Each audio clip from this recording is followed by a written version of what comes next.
fact is, I saw a UFO. This time on Unexplained Mysteries, real people, real UFOs. We'll hear stories from ordinary people who have encountered actual UFOs. It had like Egyptian writing, like backwards writing on it. The residents of a small town in Pennsylvania who witnessed an unbelievable sight. No wings, there was no tail section, there was no motors, there was no windows, there was no doors. It was big enough for a grown person to stand up in. Our data files will shock you with true accounts like the unexplained lights above a small Idaho community. At the top of those trees over there was a bright light shining. And the UFOs observed over a peaceful country town. All of a sudden, these objects started coming up out of the treetops. The close encounter of a chopper and a UFO. We were almost involved in a mid-air collision. The frightened witness who was chased by a hostile craft. And this object made a right-hand turn. And by this point, I was getting really scared.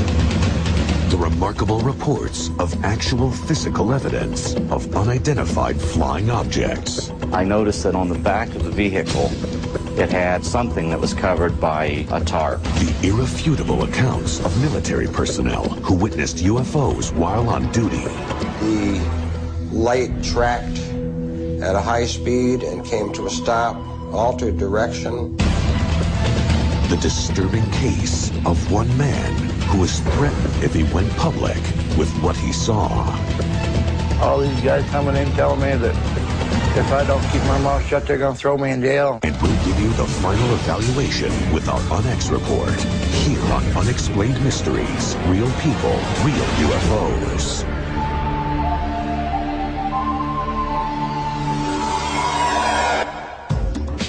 UFOs have puzzled and frightened witnesses since their first documented appearance in 1947. Around the world, thousands of people have been shocked by encounters of the first kind. Visual contact with an unidentified flying object.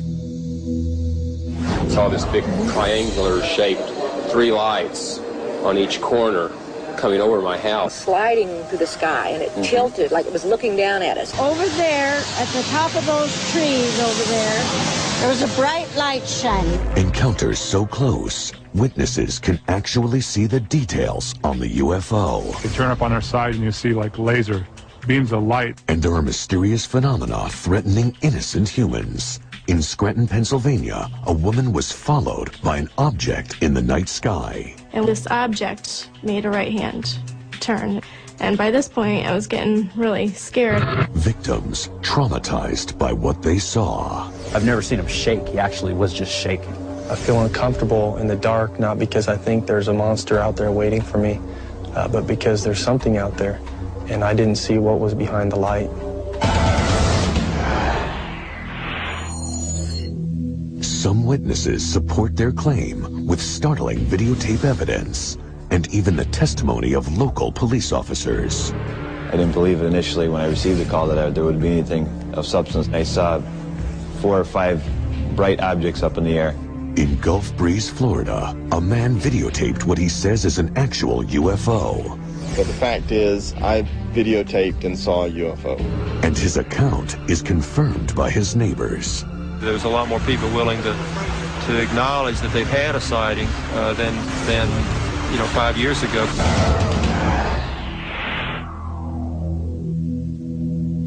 Kecksburg, Pennsylvania, a quiet town like thousands of other American towns.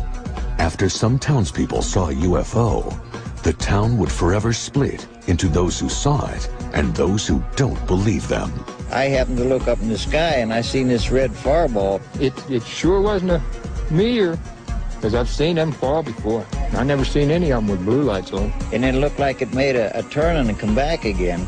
And when it come back, it seemed like it went down. What these townsfolk saw will astound you. I got my flashlight and I started down through the woods up to where it was at. There was no wings, there was no tail section, there was no motors, there was no windows, there was no doors. It was big enough for a grown person to stand up in. It had like Egyptian writing, like backwards writing on it. Stars and circles and dashes and lines and things like that. It looked like an acorn. It was really weird. And then it got weirder. It wasn't too much longer. Down through the woods come two gentlemen. The one gentleman, very ramrod straight, very authoritative voice, crew-cut hair. I mean, he just reeked of military. He looked at the object and he looked at us. He says, all right, this is now a restricted area. Means we're all ordered out of here. The flatbed went down and empty, and they come back. He got out with something on the back of it, covered up about the size of a Volkswagen. What really happened that night? Some townsfolk say nothing happened at all. Are they lying? If so, why? You've got this town split into two groups. You got the believers and the non-believers. You got neighbors and neighbors that has known each other all their life. Now they don't want to talk because one believes it and one don't believe it. Experts believe that some of the people of Kecksburg are participating in a hoax. Virtually all of the accounts can be explained by people having looked toward and seeing the Ontario meteor. I don't know how some people can say that nothing ever happened when there were so many people that saw things that night. Something had to happen. Freedom of Information Act states there was 212 military personnel here that night. But why are some people so sure that nothing at all happened that strange night?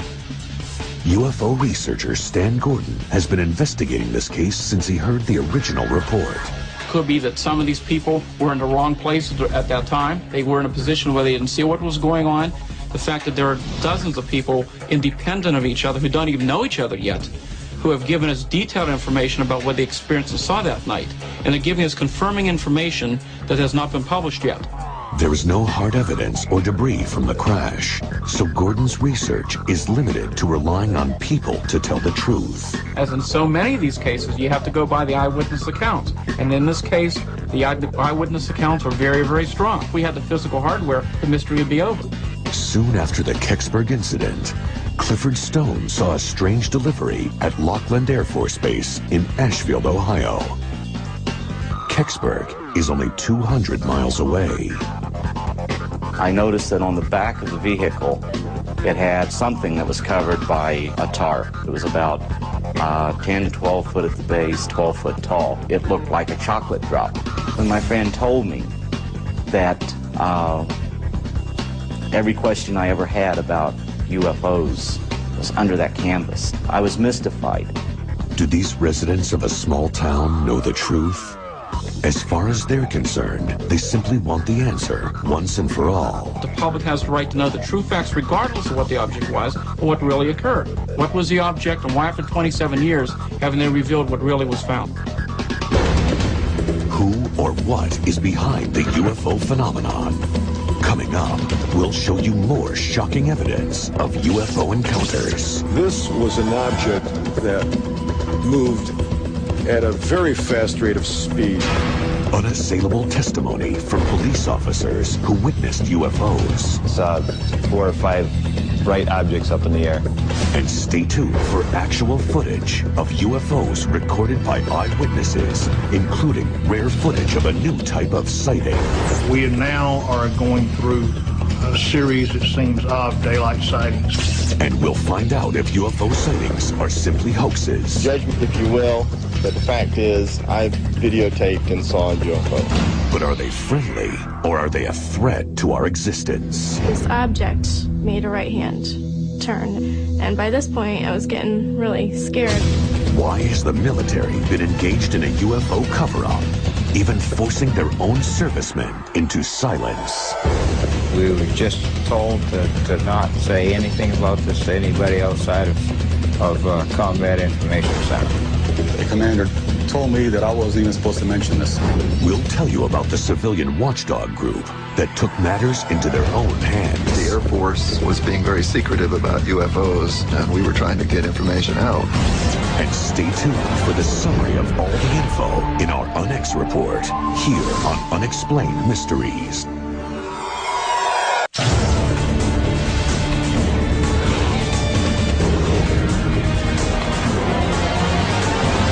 Unexplained Mysteries, real people real UFOs. Skeptics say that UFO eyewitnesses are not credible. But what if the witness is a policeman trained to observe and to tell the truth? A police station in Cleveland, Ohio. This is the actual official statement recorded by Detective John Healy. I have with me in my office at the present time Detective John Healy. Healy's going to describe in his own way of an incident that had occurred last night. Okay, we left Port Columbus Airport at about 10:30 last night. It had a steady red light on its nose. It was cigar-shaped and had a green light shining down out of the aft end. Detective Healy flew in a routine training exercise the previous night. Over the town of Mansfield, Ohio, the men encountered a UFO. We were almost involved in a mid-air collision. I noticed a red light, but I thought it would be the port wing of another aircraft. We saw it kept coming at us. It didn't have any wings. It didn't have any windows, as you would see on a conventional aircraft. The other crewmen saw the UFO and documented the incident in an official military report. But Healy insists on coming forward to talk publicly about this life-threatening event. This object moved at a very fast rate of speed. It saw us probably before we saw it. It just tracked us because we had all our navigation lights on and running and blinking. Over the town of Mansfield, the UFO got so close, the pilot had to initiate evasive maneuvers. The pilot put the helicopter into a dive. The chopper descended at 500 feet per minute.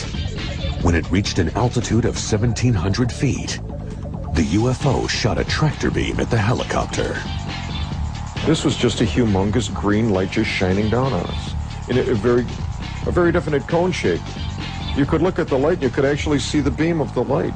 Suddenly, the light somehow pulled the chopper up towards the UFO. It scanned us for that instant that it hesitated over us. It scanned us. Then it took off. After the object went off to the west, the helicopter pilot noted that although he had been in a descent and his controls were in the configuration for a descent, the helicopter had actually risen to 3,800 feet. The object was under continual observation for 5 minutes, perhaps even more. Further confirmation of the UFO incident came from two people on the ground, Irma DeLong and her son Charles. The kids kept hollering, they wanted to stop, they wanted to stop. She finally stopped the car and I jumped out. I remember the whole top of the sky was lit up a dull fluorescent green. To be honest, it scared me. I was scared at that time. But it didn't sink in that it was still really something, a UFO.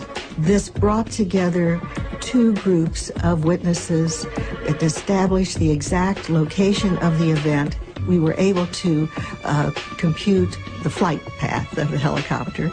J. Allen Hynek, the director of CUFOS, the Center for UFO Studies, interviewed the crewmen at length.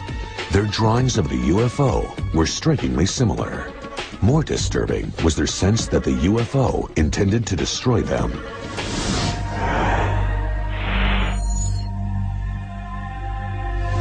After the encounter, the helicopter, like the crewmen, was never the same. The aircraft number was 15444. That was the aircraft we were in that night. She was never any good after that. The radios would never work right. Navigation instruments, nothing. What caused that damage? Some said it was simply a meteor. Well, there's no way this could have been a meteor. It lasted for 5 minutes.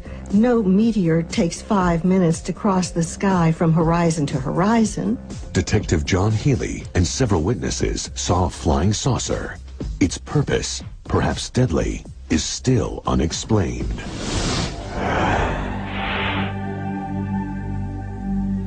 Thousands of miles away, other rural towns in Idaho and Washington are plagued by UFOs. Over there, at the top of those trees over there was a bright light shining. And it was like they were putting on a laser show. They turn up on our side and you see like laser beams of lights. I called the Post Falls Police Department, and they came out and asked us what we thought we were looking at. At this point, I handed him my binoculars, and I said, look for yourself. He immediately reported the same thing that we were seeing. In Post Falls, Idaho, the police switchboard lit up with calls reporting the same craft in the sky. Well, it was on graveyard shift, and we had reports that people were seeing twinkling lights. They were kind of nervous and said there's something floating in the sky. Well, the first thing we did was run outside and look and see if there really was something in the sky, and there was a white light, and there were colored lights kind of rotating around it. There was red, green, blue, purple, and a gold colored light, and they were flashing systematically. It was very shallow, like two shallow saucers placed together. The only lights on it were on the bottom. In the center was a recessed amber light.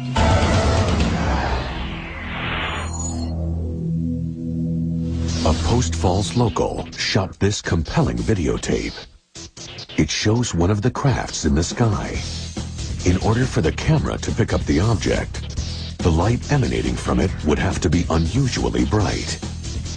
Not far away, near Lake Newman, a man was almost blinded by an unearthly light. I was driving down West Newman Lake Road a little before midnight. All of a sudden, a blinding white light came from directly above me. I slowed down, opened the door, looked up. All I could see was a bright, round, incredibly bright light straight above me. Immediately became incredibly frightened, and I drove away as fast as I could. I headed straight to a house not too far away down the road, a friend's house. He was so scared. He was just, I've never seen him shake. He actually was just shaking. And very pale, no color to him. I was in the military. This light was not something I've ever seen on any aircraft. It would have to be something incredibly large. I can't imagine, but the light would have to be 50 yards across. McClure called Lieutenant Colonel Jerry Rolls, who tried to find out if the craft was of military origin. Based on the interface that I had with the Air Force, I can only say what the object was not. I have pretty well ruled out any type of encounter with an aircraft. Ever since what happened, obviously I don't stop in the same place. I feel uncomfortable in the dark, not because I think there's a monster out there waiting for me, but because there's something out there, and I didn't see what was behind the light. Next on Unexplained Mysteries, real people, real UFOs. The UFO sightings over a Florida resort town. And we have over 500 witnesses, and we have about 262 recorded sightings, and we've investigated almost 200 of those. We'll show you a real-life, unidentified flying object.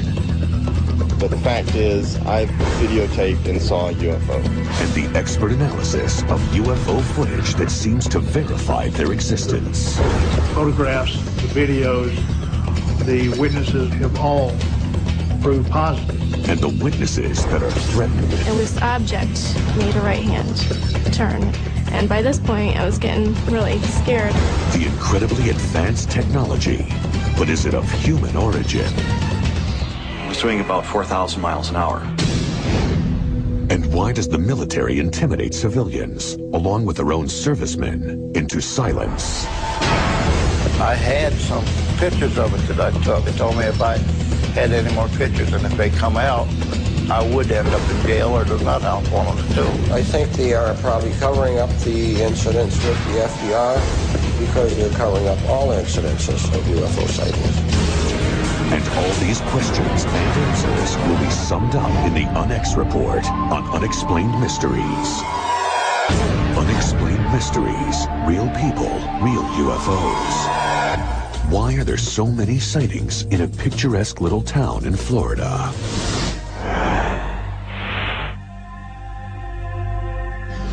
What you're looking at is extraordinary footage of something, perhaps a spacecraft, floating in the sky above the trees. Welcome to Gulf Breeze, Florida. It's a beautiful resort town on the Gulf Coast, otherwise unremarkable. And we have over 500 witnesses, and we have about 262 recorded sightings, and we've investigated almost 200 of those. A group of concerned Gulf Breeze residents are carrying out the investigations. Most of them belong to MUFON, the Mutual UFO Network, determined to get to the bottom of UFO mysteries. We call the military. We're told, no, we did not have anything in the area at the time that you had your sighting.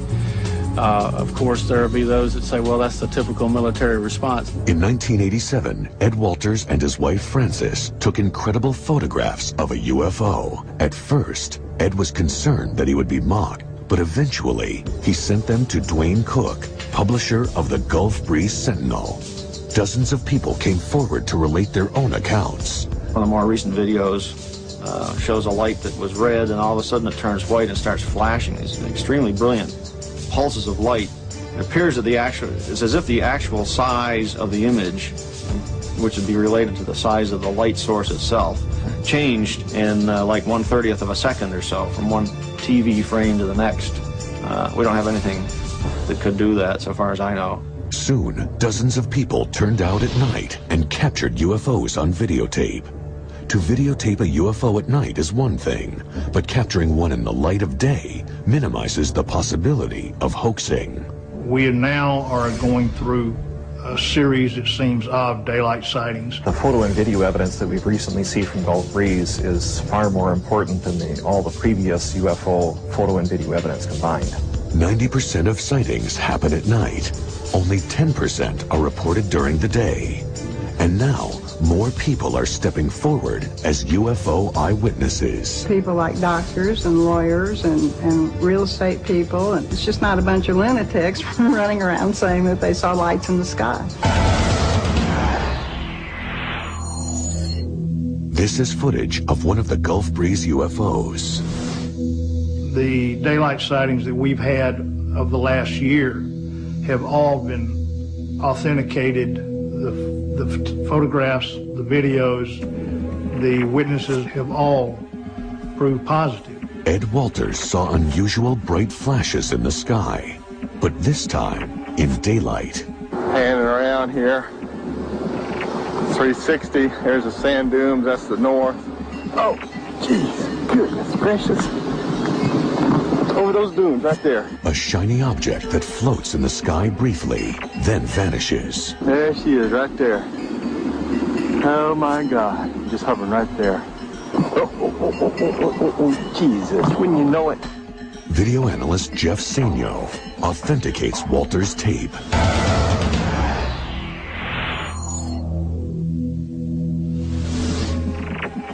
Notice particularly when he sees the object, how the oscilloscope shows that the camera was indeed bounced around. You'll see a lot of video disturbance there, which is typical of a raw video of a camera that's been bounced around. That eliminates editing as a possibility for creating this thing. Walters also took this photo of what he claims is a fighter jet's near collision with a UFO. And the jet was continuing on and passed right, looked to me like it was headed right at the UFO. Some people claim that Walters is simply a sophisticated hoaxer. Judge me if you will, but the fact is I videotaped and saw a UFO. This daylight UFO footage is particularly revealing. The UFO, as he observed it, came out of the southeast. It moved over his head at an incredibly fast speed and disappeared out to the northwest. This particular sighting in itself was a landmark sighting in that it actually showed the UFO disappearing or leaving, as it were. See coming in here, it's very indistinct. Appears to be moving relatively slowly. So here's a slowdown of the same video. Object hovering there motionless, and zips off instantaneously, barely make it out as it zips off to the right. The object was about 3 miles away on the left side, got up to about 2 miles away on the right side. It was doing about 4,000 miles an hour. Another resident captured a UFO on tape. Both its flight pattern and its shape are similar to the others. The various videos corroborate each other. They corroborate previous witness testimony. And so the pieces of the puzzle all fit together. With all the UFO sightings, membership in MUFON is growing. There's a program afoot to try to slowly educate people all over the world that we're not alone. Who knows, maybe one of those days we'll have that landing on the White House lawn experience where no longer is there any doubt that they're here, they're among us. Hundreds of eyewitnesses, daylight UFOs, compelling encounters. But what do they mean?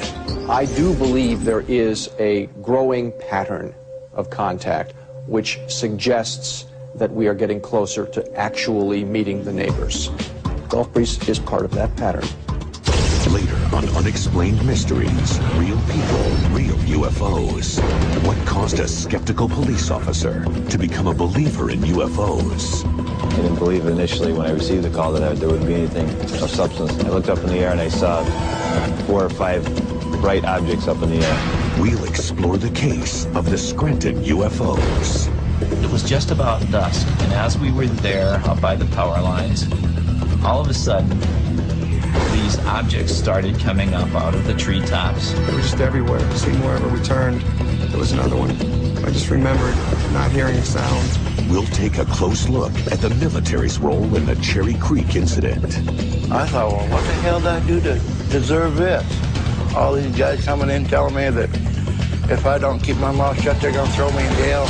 And why does the military harass their own servicemen who witnessed strange craft? We were just told to not say anything about this to anybody outside of Combat Information Center for at least 15 to 20 years. And we'll give you the final answers about the phenomenon of UFOs in our UNX report. It's all here on Unexplained Mysteries. Explained Mysteries, real people, real UFOs.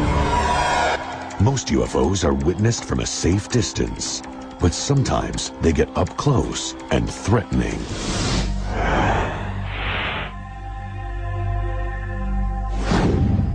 Scranton, Pennsylvania. Christy Stiers was driving home one night, alone. I at first thought it was another car, but I looked out towards the back of me and I noticed there was no car in back of me, and I was adjusting the mirror and I noticed an object in the sky. It was flying behind my car, and I kept watching it in my rearview mirror, and eventually it went over to where I could see it looking out the window. It kept following me driving down the road, and then I made a right-hand turn, and this object made a right-hand turn, and by this point I was getting really scared. She drove into the driveway, ran up to the front door, came flying in the house, and said something was following her, and then when she told me it was above her car, I didn't know what she was talking about. When the lights returned to the Stiers' home months later, Nadia's husband Gary shot this amazing UFO footage. It was a feeling of great excitement because these things were happening right before your eyes. You didn't know really what these lights were, what was happening. Gary called 911 to tell the police about what he saw. And within a matter of minutes, Officer Callie arrived along with 3 state policemen. And as I taped, they stood alongside of me with their handheld radios in my front yard. I didn't believe initially when I received the call that there would be anything of substance that I would see. Immediately upon exiting my police vehicle, I looked up in the air and I saw 4 or 5 bright objects up in the air. The police department called the local airport to see if there was anything on their radar. We looked out the window over toward where he was talking about, and sure enough, there were some lights out there. But nothing showed up on the radar screen. I felt that there was possibly a problem with the radar system. Shortly thereafter, he contacted me back and said that they checked it again, and there's nothing up there.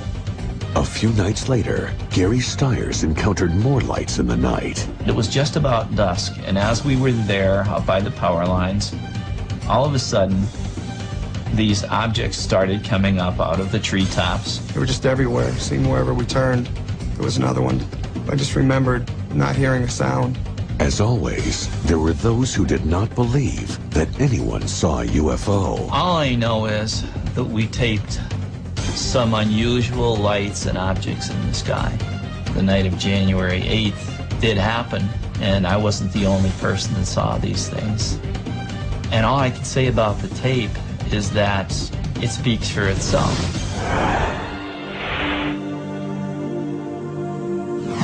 Cherry Creek, a small rural town in New York, where a UFO sighting changed Harold Butcher's life forever. Harold was 16, working in this barn. As he was working in the barn, he noticed that the radio he was listening to became staticky and blanked out. He had been listening to music, and there was a glow in the sky. He ran to the window to see what was happening and saw this gigantic object descending. Two groups soon arrived on the scene. One was Project Blue Book, the special Air Force unit that investigated UFO sightings. The other was NICAP, a civilian group that investigated Project Blue Book. And NICAP sent one of our investigation teams to the scene. NICAP's members included scientists and retired military personnel. NICAP came into existence because the Air Force was being very secretive about UFOs, and it was felt that a high-level civilian group could maybe pry loose some information. We were basically adversarial. The Air Force, we felt, was hiding information, and we were trying to get information out. Activists would follow Project Blue Book into the field and find eyewitnesses and information the Air Force missed, or maybe didn't want to reveal. The Air Force system and Blue Book was to label reports in one of three ways. Either it was explained, in which case they would say what they thought it was, an aircraft or a balloon or whatever, or it was unexplained, unknown, they used to say, and the third was insufficient data. It was a very interesting case, and one with multiple evidence, including the electromagnetic effects, the physical traces, the illumination, everything. It was a classic mainline UFO sighting. Well, it looked like an airplane. It was that big. And when it set in the field, it had 3 legs on it. It looked like 2 turkey platters put together with a roll of rivets around the outside. And it sat there a good 5 minutes, so I got one real good look at it. And I've never seen my animals act the way that these did, because they jumped and kicked and bucked and made all kinds of ungodly noises. Even stranger was the fate of 2 state troopers who also witnessed the object. They filed a report, then were never heard from again. They had a lot to lose by reporting this. They were risking their reputation, and for them to come out and actually state that they had seen something like that meant a great deal to me. It indicated to me that something genuine was happening in the area. Dick Nelson lives next to the Butcher farm. On the day of the sighting, he talked to the state troopers. Well, after the policemen saw it, they had a whole different attitude towards it. They couldn't believe what they saw.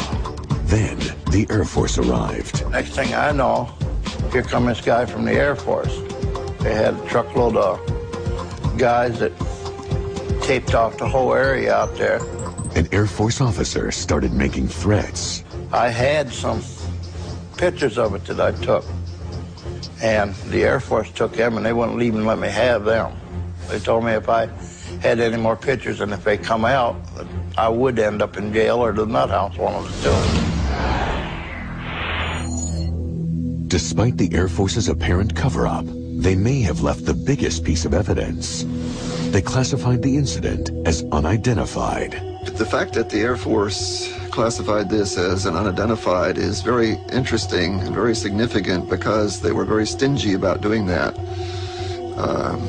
Ordinarily, they would be very happy if they could label a sighting and get rid of it. If it was even if it was stretching the truth, they would try to explain it as an aircraft or a balloon or strobe lights or something, a meteor. But the Air Force seemed to do all they could to suppress the truth. I thought, well, what the hell did I do to deserve this? All these guys coming in telling me that if I don't keep my mouth shut, they're going to throw me in jail. Coming up, who or what caused the unidentified object seen by crewmen on the USS FDR? My friends called me to come outside, and we observed a bright light quite high in the sky. And all of a sudden a fireball dropped between the upper ship to the lower ship. Did the military hide the reports of those UFO sightings? I think they are probably covering up the incidents with the FDR because they're covering up all incidences of UFO sightings. And we'll wrap it all up for you with our Onyx report on unexplained mysteries, real people, real UFOs. Unexplained mysteries. mysteries, real people, real UFOs. Many reports of UFOs occur near military air bases.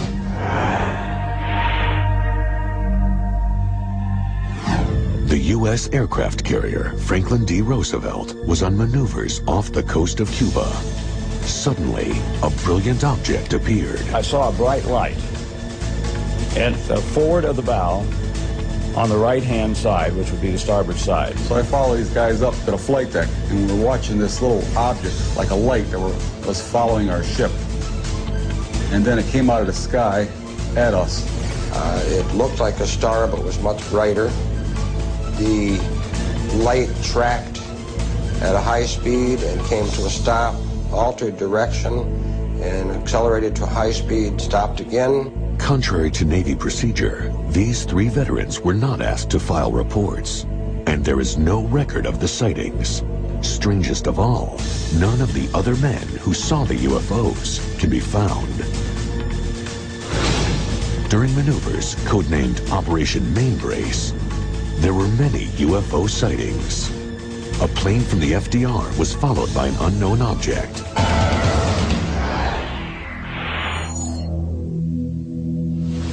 Photographs taken by a news reporter provide compelling evidence. He shot a series of photos before it suddenly took off at an extremely high rate of speed. We knew that it couldn't be an airplane because an airplane could not start and stop. The rate of speed was too high, too fast for a helicopter. While serving on the USS FDR near Rio de Janeiro, Leon Treadwell saw a highly unusual craft. 2 ships, or appeared to be ships, one above the other, maybe about 200 or 300 feet separated the 2 of them, and the counter-rotating lights. And all of a sudden a fireball dropped between the upper ship to the lower ship. Nobody knew what the devil was going on. There was actual radar contact on these vehicles. Leon was not alone when he saw this striking image. Several officers, they couldn't believe what they were looking at. Everybody signed a release statement that nobody outside of CIC would say anything about this. The CIC, or Combat Information Center, oversees a ship's radar, target surveillance, and general operations. The commander down in Virginia, when I was discussing this with him, he was on the ship, he told me that I wasn't even supposed to mention this. I just ignored what he said. I had people that laughed and said, "You wouldn't believe me?" Really? Yeah, I was there. I seen it. You weren't there. You don't know. You don't know what it was like. The incidents were written up by the military in Project Blue Book. But why were the UFOs observing the Navy's ships and planes? It's a possibility that our weapons were of a sort that they were interested in. The FDR was the only aircraft carrier at the time that had thermonuclear capability. It was the only one that was allowed to carry the H-bomb. After the dawn of the nuclear age, there was an increase of UFO sightings near nuclear weapon sites. But the military would not verify the accounts of the men who served loyally for their country. I think they are probably covering up the incidents with the FDR because they're covering up all incidences of UFO sightings. I won't rest till I find somebody else that was on that flight deck with me that witnessed that same thing I did. Do UFOs really exist? Or are they simply hoaxes or natural phenomena? Find out in our UNX report. The rare daytime sightings, the woman chased by a mysterious spacecraft, and the policeman's near-deadly encounter. All that and more coming up in our UNX report. It's time for the UNX report.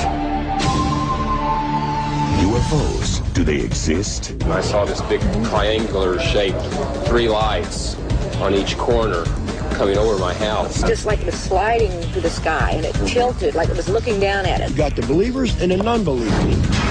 The believers think that UFOs are alien spacecraft. Compelling evidence supports their beliefs. My friend told me that every question I ever had about UFOs under that canvas, I was mystified. The fact that there are dozens of people independent of each other who don't even know each other yet, who have given us detailed information about what the experiences saw that night. It didn't have any wings. It didn't have any windows, as you would see on a conventional aircraft. But are UFO reports created by hoaxers?